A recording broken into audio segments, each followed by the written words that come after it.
Bonjour, Bienvenue dans Bref de quartier. le podcast. Je suis Alice. Je suis Yassir. Je suis Mouna. Je suis Amira.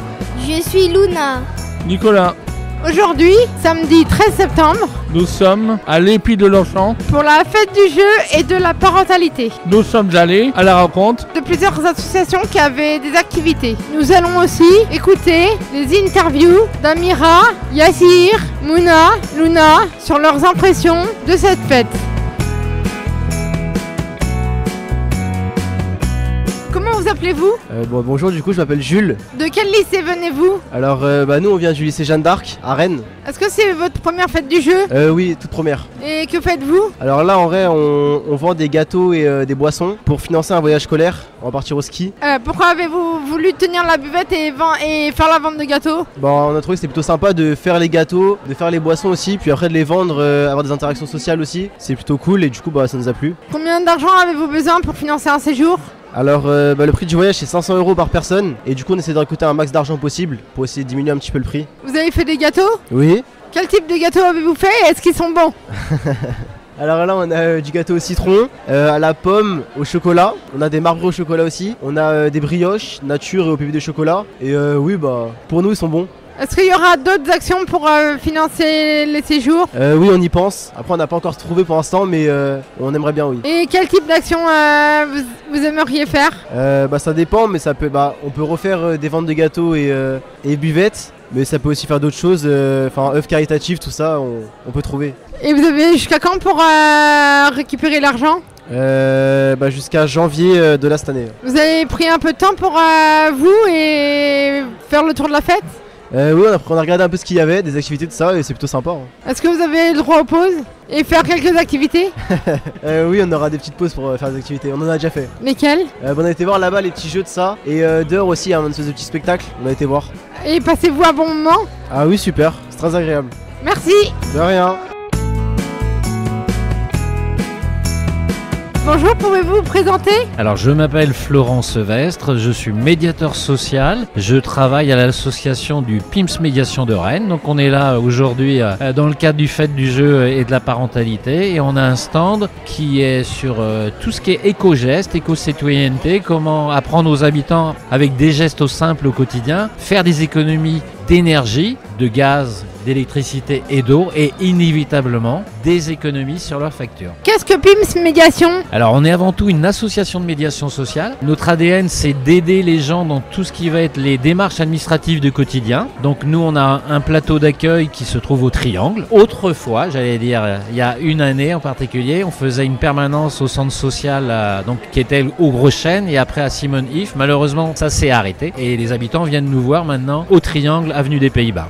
Pourquoi avoir choisi le thème de l'énergie? Alors c'est quelque chose qui est assez récurrent dans nos accueils habituels. On est sollicité par 30% des habitants et ça c'est un chiffre qui est constant depuis des années. Les habitants ont souvent des problématiques liées au paiement de leur facture d'énergie. Alors les PIMS Médiation fait partie d'un réseau national. On a des conventions avec des grands énergéticiens qui peuvent être EDF, Engie et sur Rennes, l'eau du bassin rennais qui est l'opérateur de l'eau. Et donc ces conventions nous permettent de travailler avec ce qu'on appelle des pôles solidarité qui sont un peu plus avenants, on va dire, que ce qu'on appelle un centre de relations clients habituel parce que l'ADN de ces pôles solidarité c'est de trouver des solutions avec les clients même si on traverse des périodes difficiles. Moi mon travail aussi de médiateur social c'est de mettre en contact les habitants avec ces pôles de solidarité et surtout de leur faire comprendre que là on ressort d'une actualité il y a quelques années en particulier la guerre en Ukraine qui a énormément impacté l'énergie, en particulier l'électricité malgré ce qu'on appelle le bouclier tarifaire. Donc faire comprendre aux gens qu'aujourd'hui l'énergie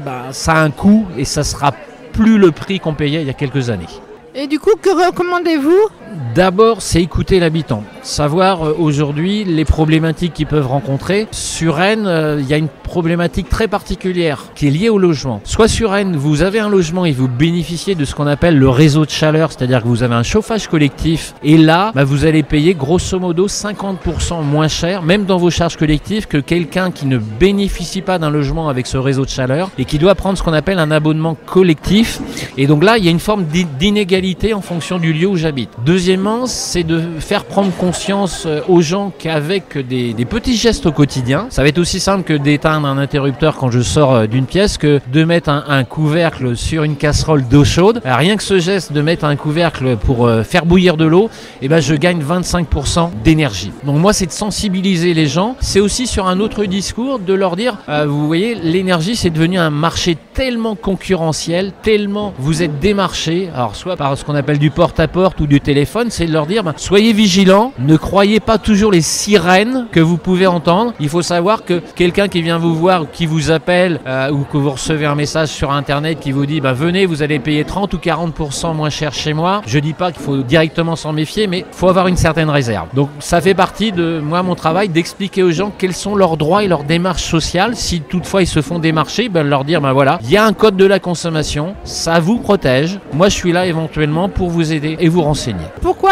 avez-vous voulu être présent à la fête du jeu? De mémoire, je crois que la première fois c'était en 2019. Je trouvais ça important d'être présent parce que face aux habitants, de savoir que pas loin de chez eux, il y a des structures d'accueil comme la nôtre pour les aider dans tout ce qui était démarche. C'est pour avoir un peu plus de visibilité. On est souvent, en tout cas moi je rencontre des gens qui viennent régulièrement nous solliciter. Et puis Magali et Solène m'invitent régulièrement. Je dis toujours oui, dans la mesure du possible. Avec les gens de Morpin, comment fait-on pour avoir accès à l'association? Alors vous avez plusieurs moyens de communication. Soit vous passez directement nous voir à notre plateau d'accueil qui est au 53 avenue des Pays-Bas. Soit vous nous appelez au 02 99 32 02 58 ou par internet à Rennes.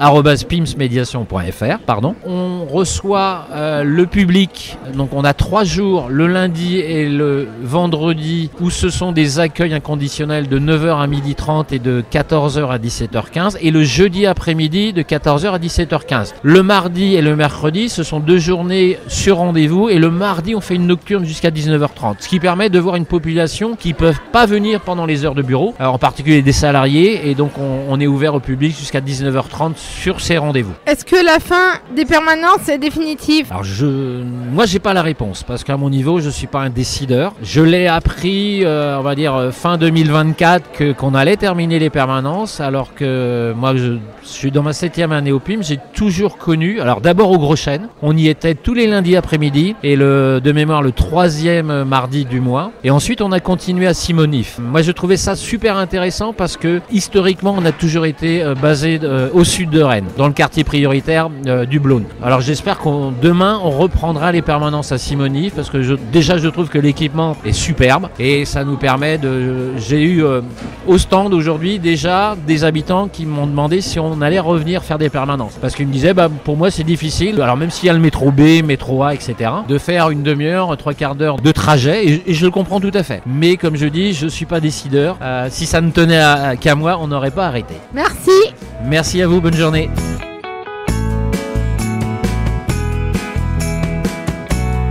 Voulez-vous vous présenter? Alors moi c'est Guillaume, je représente l'association Team River Clean 35 et on est acteur sur le déchet sauvage, protection des berges et des rivières. Qu'est-ce que vous propose l'association? Nous principalement on va proposer des ramassages pour essayer de réduire le nombre de déchets sauvages. On va être aussi très présent sur le Mégoton qui est un événement annuel aux alentours de fin mai, et on est acteur pour revaloriser les mégots. Donc on est un intermédiaire qui font appel à une entreprise qui va faire du mobilier à partir de mégots, alternatifs plastiques. Pourquoi vous êtes présent à la fête du jeu? Nous, on a commencé à s'implanter au début dans le quartier de Morpa, et donc on a une proximité avec les structures en place. Il y a mon camarade est bénévole notamment au Café Citoyen, et donc on est présent, et c'est ainsi qu'on s'est retrouvé invité à participer. Qu'est-ce que vous proposez dans l'activité de la fête? Là aujourd'hui sur le lieu on anime un stand où on présente nos activités et les enjeux environnementaux sur le sujet du déchet sauvage. Qu'est-ce que les déchets le sauvage? Alors un déchet sauvage c'est tout ce qui va être nuisible, ce que la nature va avoir du mal à traiter elle-même. Moi je vais pas ramasser les pots de banane par exemple, ça ne m'intéresse pas, mais principalement tout ce qui est composants plastiques et les mégots, c'est vraiment les deux plus gros déchets sauvages impactants à notre époque. Merci. Merci à vous.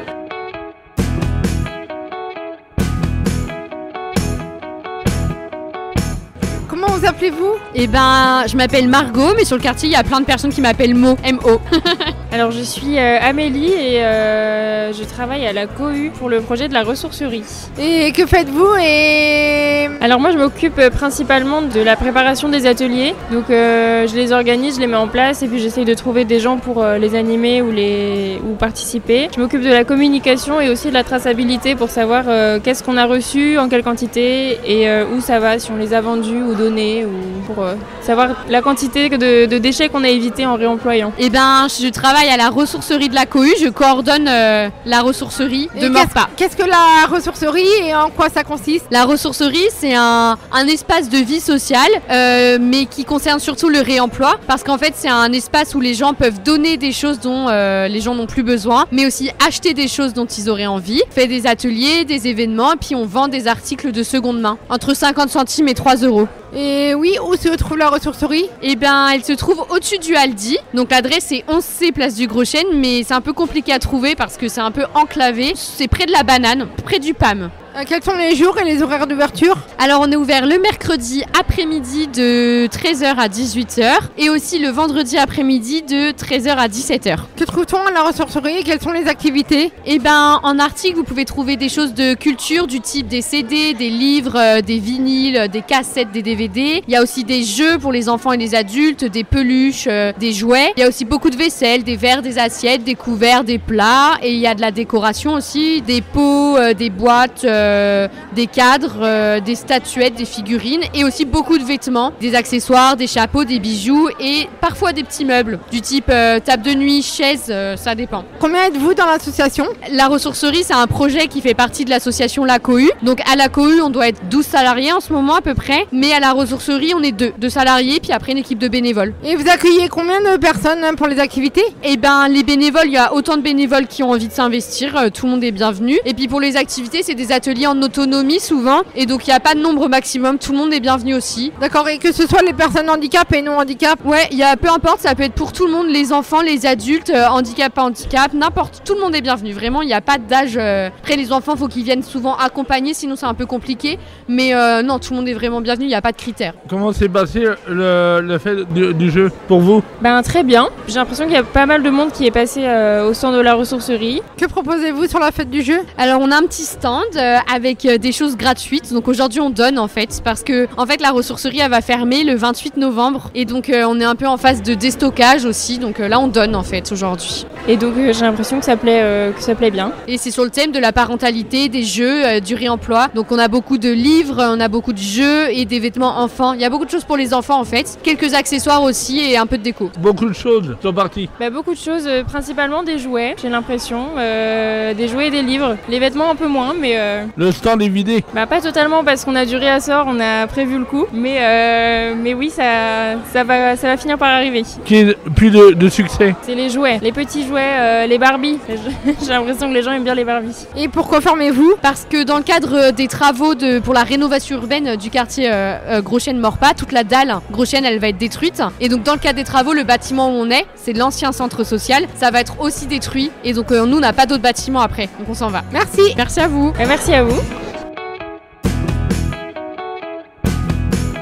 Bonjour. Bonjour. Comment tu t'appelles? Je m'appelle Taha. Vous avez quel âge? J'ai 9 ans. Quelle est votre passion? Bah ma passion c'est les jeux. Quand vous êtes venu ici? Bah pour les jeux. Quel jeu as-tu fait?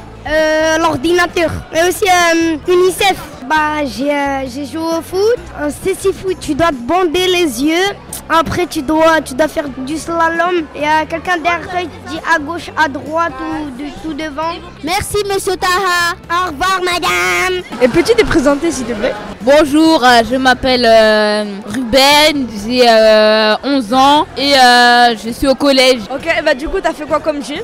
J'ai pas fait de jeu, mais sinon si tu me dis tout à l'heure, bah j'ai joué à Brawl Stars, Piu Piu Piu, top 1. voilà. Ok. Tu faisais le tour de la fête du jeu? Bah ouais, mais genre, ouais, c'est bien, genre, c'est bien. Parce que comme t'as fait le tour et t'as regardé, quel jeu tu voulais faire par exemple? Aucun. Aucun? Non. Ça te plaisait pas? Non. Dis-moi pourquoi ça te plaisait pas? Parce que ça me plaisait pas. Mais pourquoi? Je sais pas comment dire, mais non, j'aime pas trop. J'aime pas trop. Tu peux pas dire comment non, t'as fait? la fête, je peux dire, mais je sais pas comment expliquer. T'es dans quel collège pour savoir? Tu as Assomption en 6e. Peux-tu te présenter? Je m'appelle Mouna, j'ai 12 ans et voilà. Vous venez de quel collège? Collège des Gailleuls. Pourquoi vous êtes venu aujourd'hui? Parce que c'est la fête du jeu. Vous êtes venu faire quoi à la fête du jeu? Jouer. Jouer à quoi? Je sais pas. Quelle activité as-tu le plus préféré de tout ce que t'as fait? Le henné. C'est quoi le henné? C'est comme un tatouage dans les mains. C'est un tatouage sur les mains? Ok. Qu'as-tu fait d'autre? J'ai joué au basket. Comment ça? Basket au cyclage. Est-ce que t'es venu pour quelque chose de spécifique? Non. Est-ce que vous avez passé une bonne après-midi? Oui. Que avez-vous pensé de l'ambiance? Bien. Bien ou très bien? Bien. Est-ce que vous avez eu des cadeaux? Oui. Comme quoi comme cadeau? Un foulard. C'est tout? Oui. Merci, au revoir. De rien. Est-ce que tu peux te présenter? Oui, je m'appelle Sophia. Qu'est-ce que tu fais à la fête du jeu? Je joue. À quoi? Bah, tu fais quoi aussi dans la fête de jeu? Tu joues, tu manges ou Je joue à des jeux. Je fais des énigmes. Est-ce que t'aimes l'ambiance? Je connais pas l'ambiance donc. Mais le bruit? Ah, j'aime pas trop. Tu es en train de faire quoi tout à l'heure? Bah, je sais pas. Merci.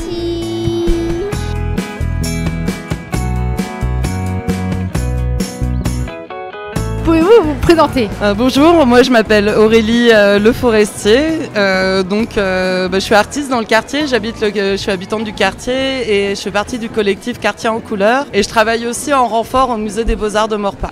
Que proposez-vous aujourd'hui à la fête du jeu? Pour la fête du jeu, là je suis venue en représentante du musée des Beaux-Arts mais aussi du quartier, donc on propose des coloriages qui ont été faits à partir des tableaux qui sont exposés au musée des Beaux-Arts et des activités de dessin, de coloriage, un memory aussi qui a été fait avec les tableaux du musée des Beaux-Arts. Est-ce que ce sont des tableaux principaux ou celui-là de Maurepas? Alors là, ce sont que des tableaux du musée des Beaux-Arts de Maurepas. En fait, l'idée c'est de faire aussi découvrir ce musée au quartier pour les gens qui l'ont peut-être pas encore bien identifié. Est-ce qu'il y a eu beaucoup de monde? Oui, ça va, il y a un petit peu de monde à venir. Il y a du monde aujourd'hui, c'est venu progressivement. Il y a un petit peu plus de monde maintenant en fait là, mais ça va. Ouais. Est-ce qu'il y a des coloriages qui plaisent plus que d'autres? On voit que le portrait de l'homme en fait il attire moins les gens que les paysages ou la scène de genre dans la cuisine. Quand il y a plus de détails, enfin quand ils sont un peu plus fouillés, ça attire un peu plus. Est-ce que vous avez eu beaucoup de publics différents? On a eu des enfants, mais des adultes aussi, enfin des parents, enfants, plusieurs personnes s'arrêtent et puis on informe aussi sur la suite, enfin la nouvelle exposition aussi qui aura lieu au musée des Beaux-Arts de Maurepas parce que celle-ci elle se termine le 21 septembre donc dans pas longtemps. Et on a plein de coloriages en stock donc faut pas hésiter.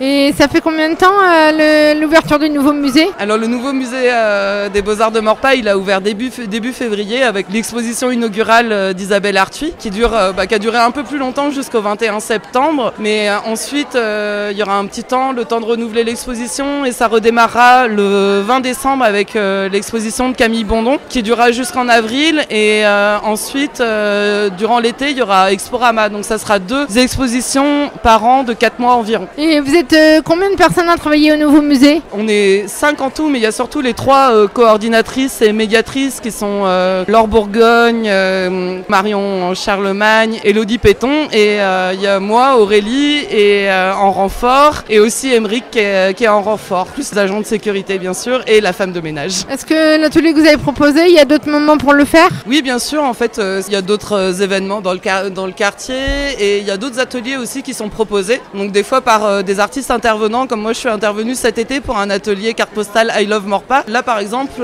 il y a un atelier qui sera le mercredi 14, ça sera plutôt pour les enfants, pour les nourrissons et ça sera un atelier de massage et de relaxation autour des tableaux en fait. Le musée il accueille aussi des publics dès leur plus jeune âge, dès la crèche avec, il y a une médiation qui est faite pour ça, pour les tout petits aussi avec beaucoup d'outils de médiation comme une reproduction reproduction d'un tableau en tapis.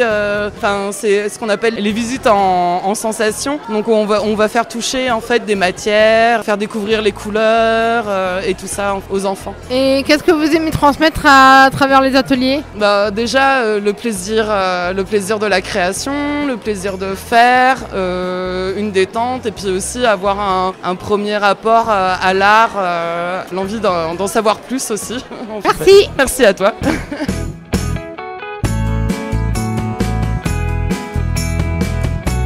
Voulez-vous vous présenter? Nous on est l'UNICEF, on est là justement pour faire une animation. Comment vous faites de beat-foot?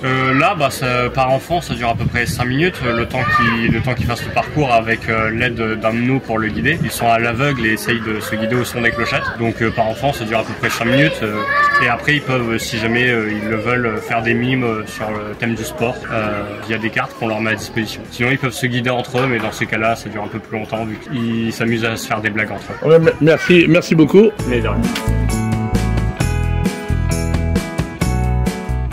Bonjour, comment vous appelez-vous? Bonjour, je m'appelle Sophie. Que faites-vous? Je suis administratrice centre social de Maurepas à Simonif.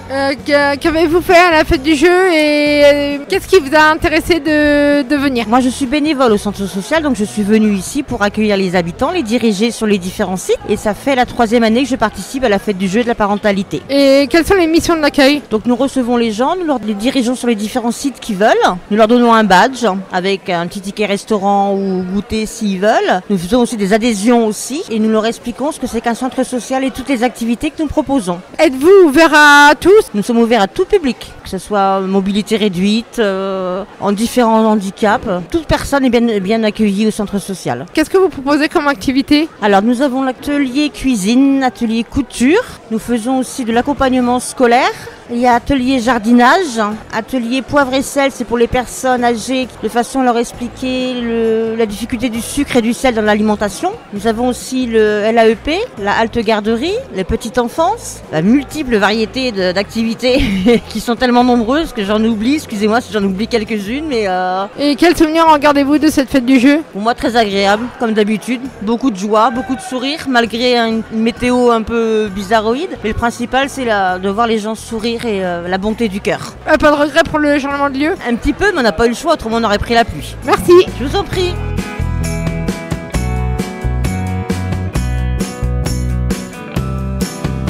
Merci de votre écoute. À bientôt. Le nouvel épisode, le Boîte de quartier. Le podcast.